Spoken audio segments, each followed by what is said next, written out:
Yeah, for a politician, the day that Liz Truss has had is the stuff of dreams. The situation she's inherited, though, is the stuff of political nightmare. Talking to families and businesses in Wolverhampton, there's been none of Westminster's excitement about a coronation. There has been apprehension. There has been a lot of annoyance about essentially a policy black hole for the last 2 months. Well, today, according to some sources, we got an indicator of what some policy might be. £90 billion possibly to freeze energy prices. But here's the scary thing for a Prime Minister that might be about to spend £90 billion. The problems stacking up on Liz Truss's in tray might cost her an awful lot more.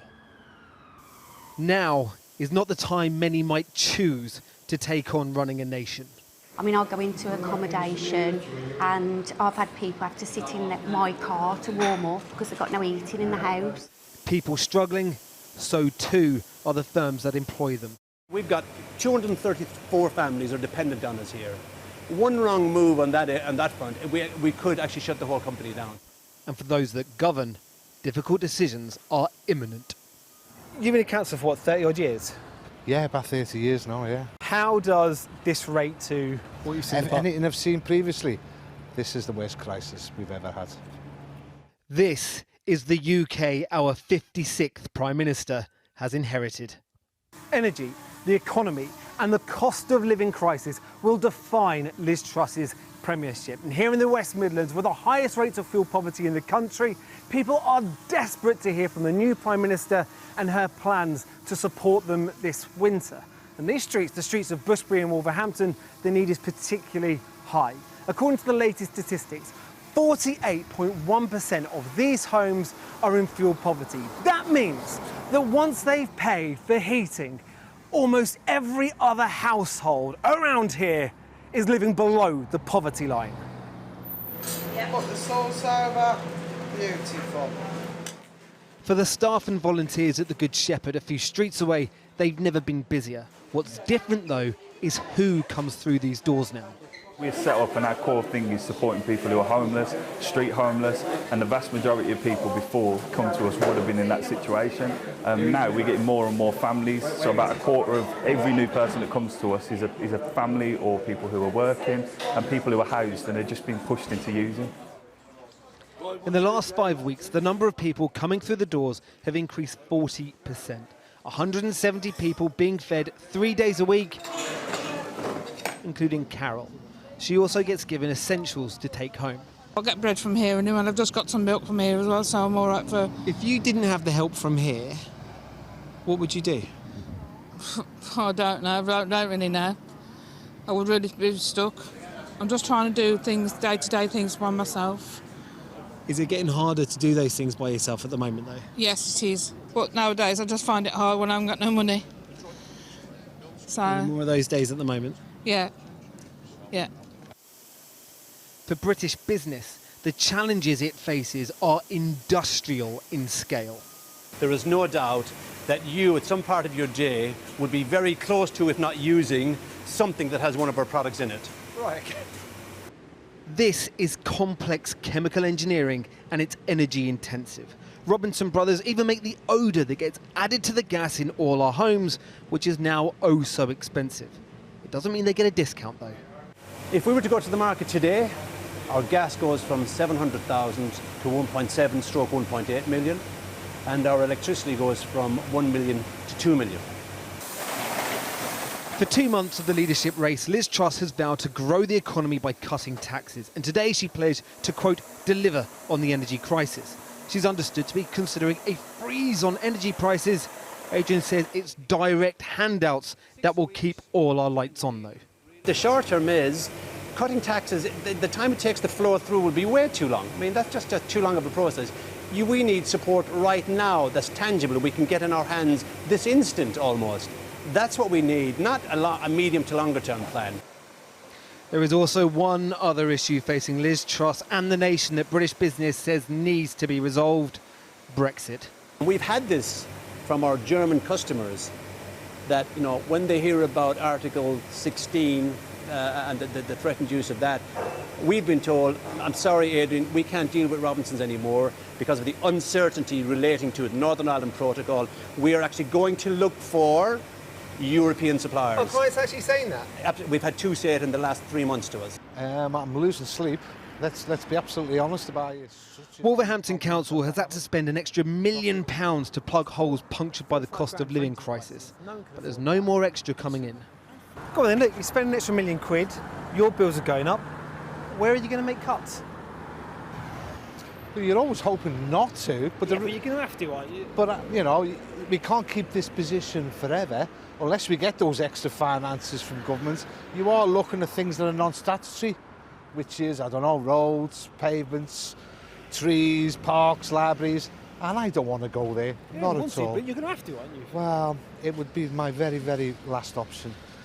But cuts are for tomorrow. For tonight, at the Good Shepherd, the work goes on. I haven't eaten for 2 days. That was what a lady said to me this morning. She'd got no food in the house. So straight after this, I'll go back out and take her something. It's not supposed to be like this in this day and age, is it? You're not supposed to have people who can't afford to be warm and can't afford to put food in their bellies.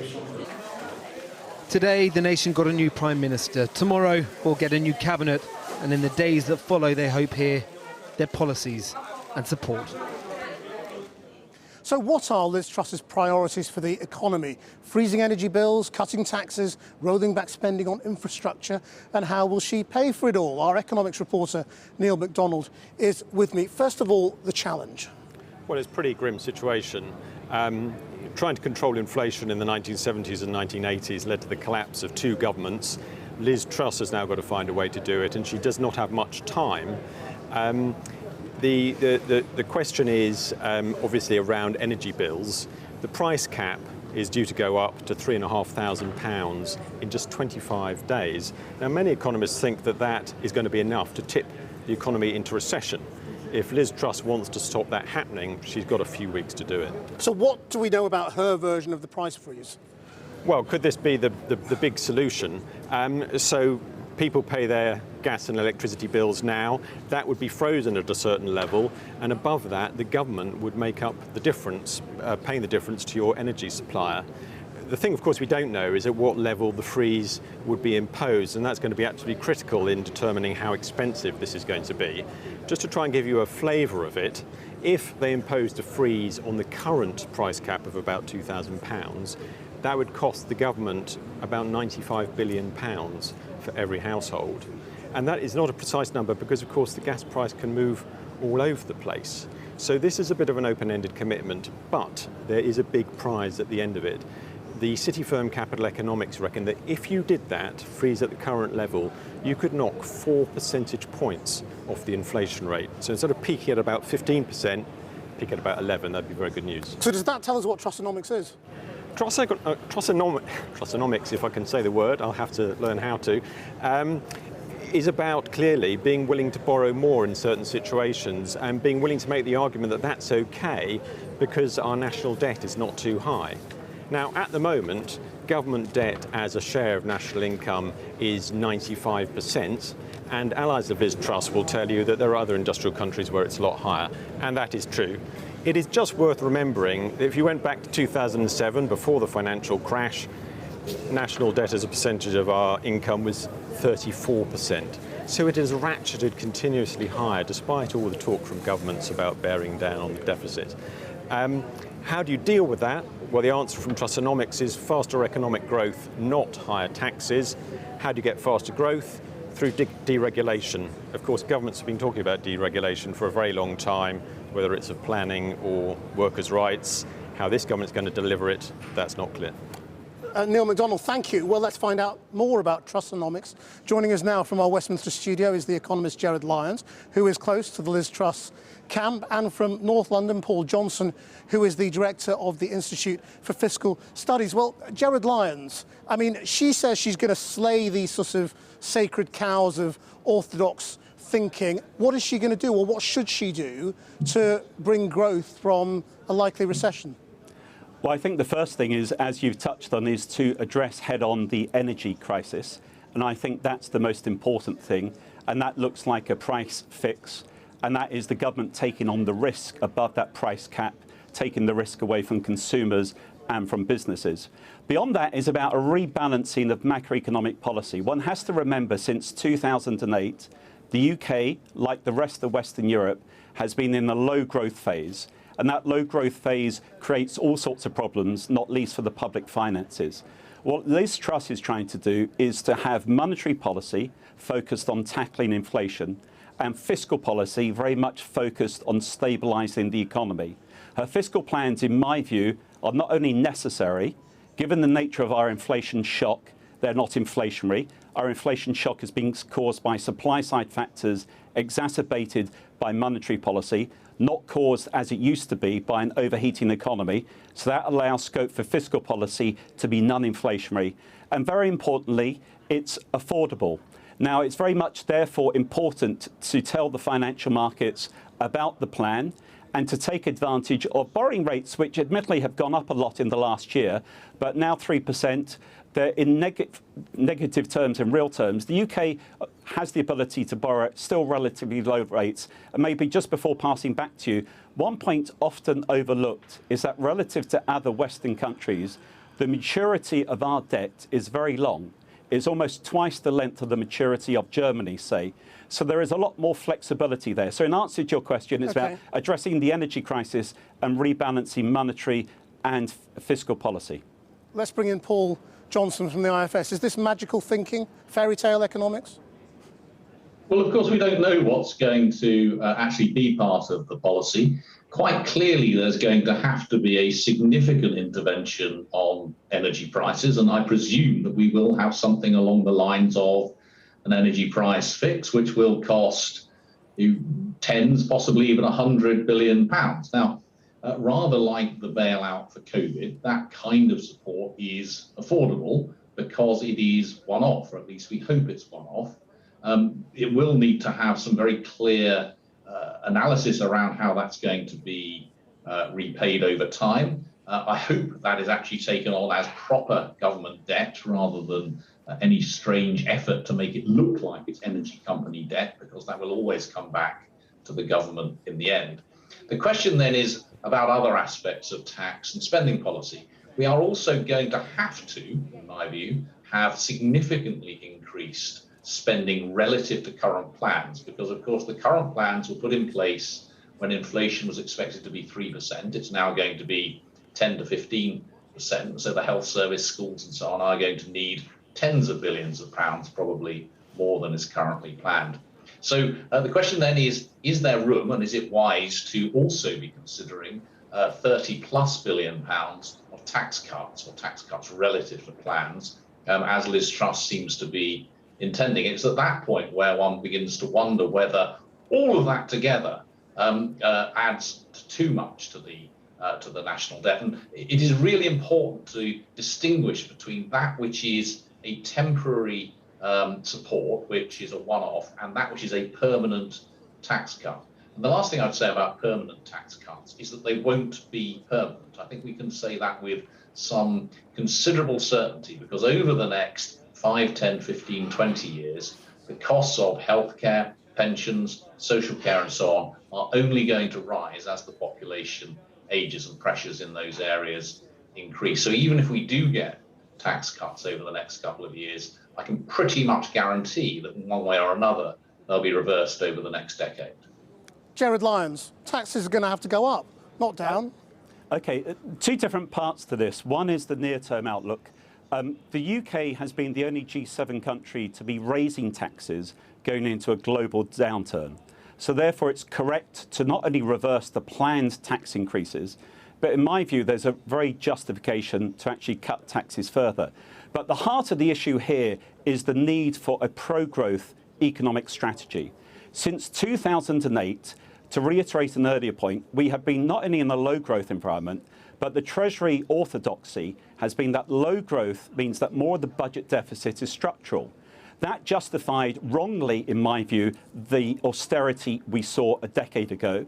But the same Treasury thinking has justified the tax increases in recent years. Now, you might think the austerity and the tax increases were different politics, but it's important for the viewers to understand the same underlying economic thinking at the centre has underpinned those. Wrong on the austerity, wrong on the tax increases. So coming back to what Paul was saying, and it comes to the key issue here, it's about a pro-growth strategy.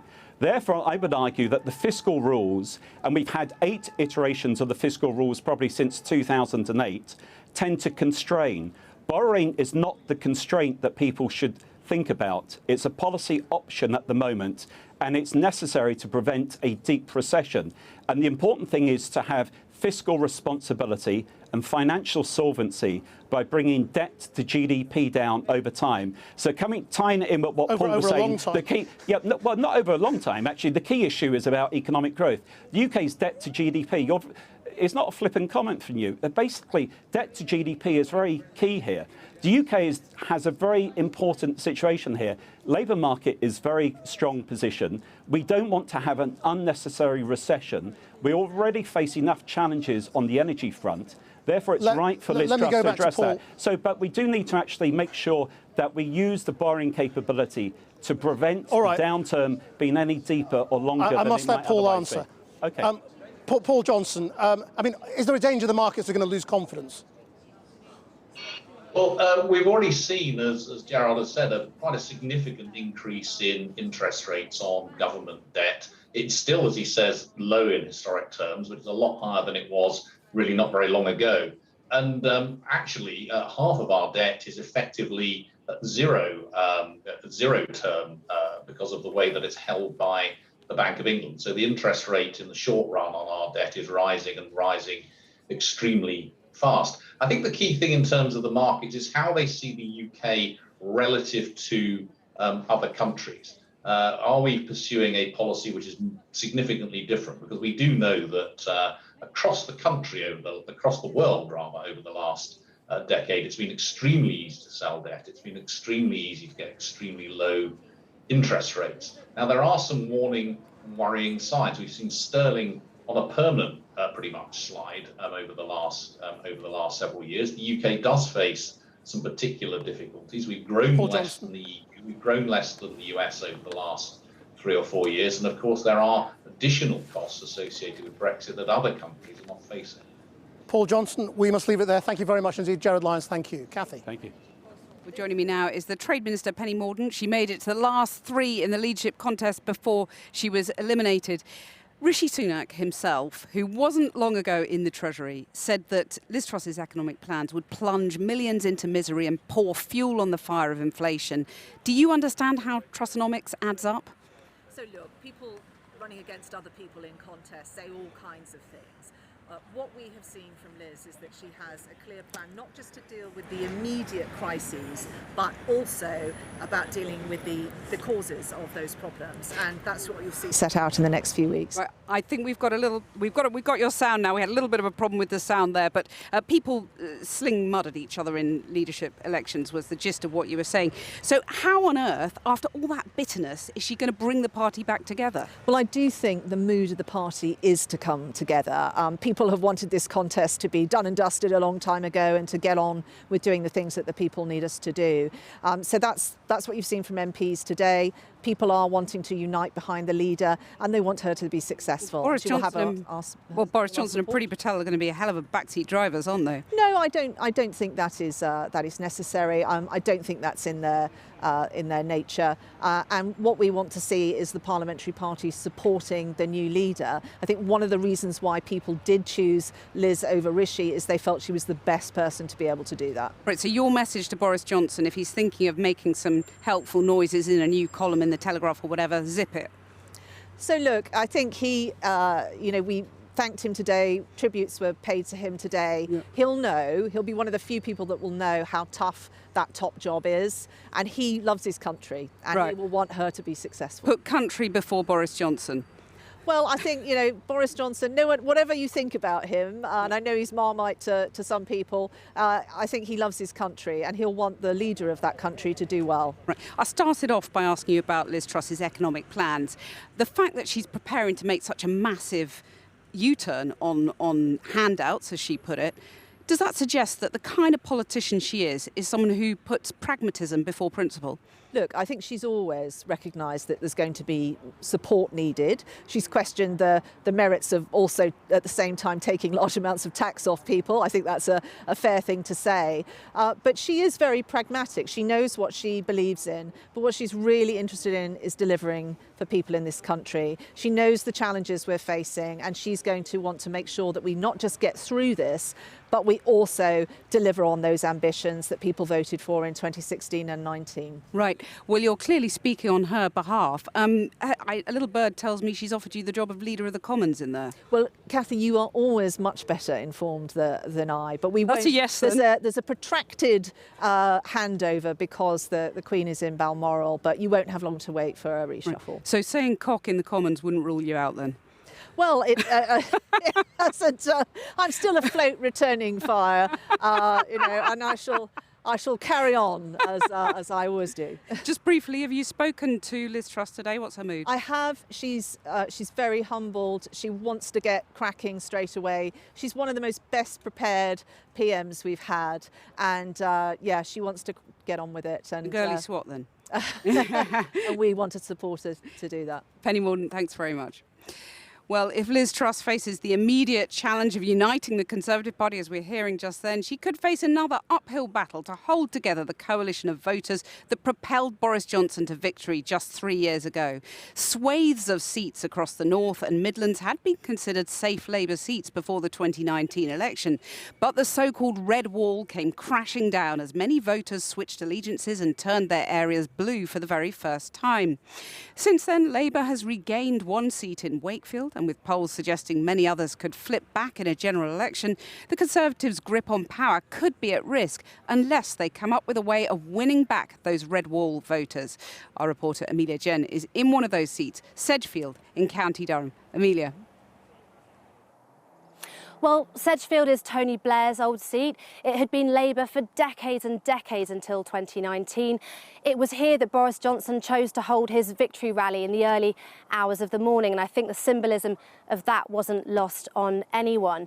But fast forward to 2022, it's a very different picture, and seats like this one are in danger of slipping for the Conservatives.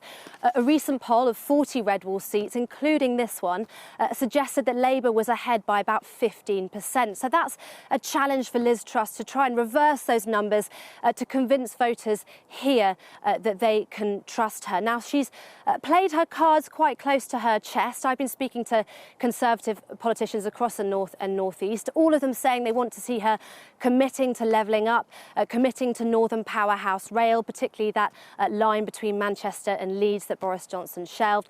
There are questions about what might happen to the levelling up white paper. So all of that in the mix. But of course, the most pressing issue is energy prices. Frankly, quite impossible to level up if people can't afford to pay their bills, if businesses are folding or having to let people go. Now, I've been speaking to red wall voters to get a sense of what they make of our new Prime Minister. I want to thank all the people of Sedgefield, of Bishop Auckland, of Stockton South, Darlington. Nearly 3 years after promising new voters he'd repay their trust, Boris Johnson is gone, replaced by a new PM not of their choosing. To the victor, the spoils. Rampant inflation, spiralling energy costs and a looming recession. The Conservatives lost Wakefield earlier this year, and polls predict several seats in the North and North East are in danger too. Can the new Prime Minister, Liz Truss, get them back on side?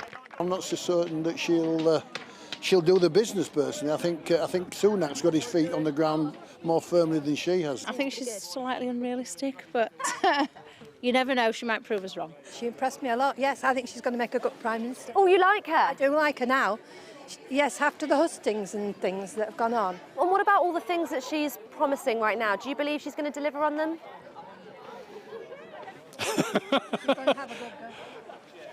Wait and see.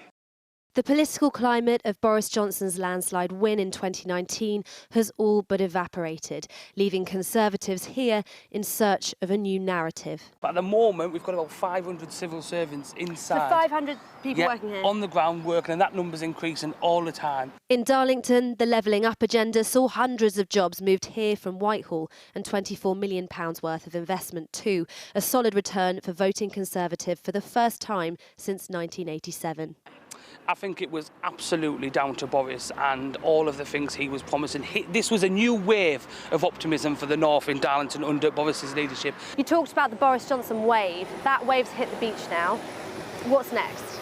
Can Liz Truss get people here on board?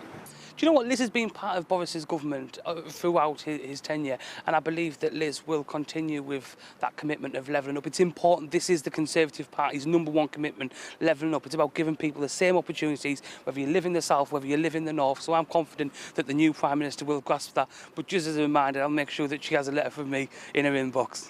But while the town's fund money that paid for the redevelopment of this historic street was welcomed by its businesses, it can't save them from folding when their energy bills skyrocket this winter.